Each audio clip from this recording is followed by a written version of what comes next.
حضرات گرامی قدر مولانا معروف عالم دین ابو الحسن علی ندوی فرماتے ہیں کہ مسلمانوں نے قومی جد و آزادی میں ایک اہم کردار ادا کیا ہے. یہ مسلمان ہی تھے جن کے ہاتھوں سے انگریزوں نے اقتدار لیا تھا جب برطانوی سامراج ملک میں اپنا پاؤں پسار رہا تھا اور ایک کے بعد دوسری مملکت کو ہڑپ رہا تھا. تو پہلا شخص جس نے اس خطرے کی سنگینی کو محسوس کیا تھا وہ شیر محسور ٹیپو سلطان تھا.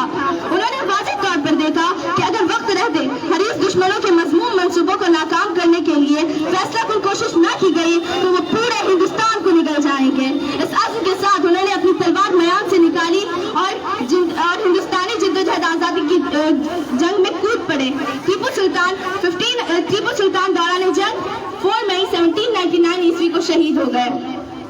انہوں نے انگریزوں کی غلامی پر موت کو ترجیح دی. ان کے مشہور تاریخی الفاظ موت سے پہلے یہ تھے کہ شیر کی ایک دن کی زندگی گیدڑ کی 7 سالہ زندگی سے بہتر ہے.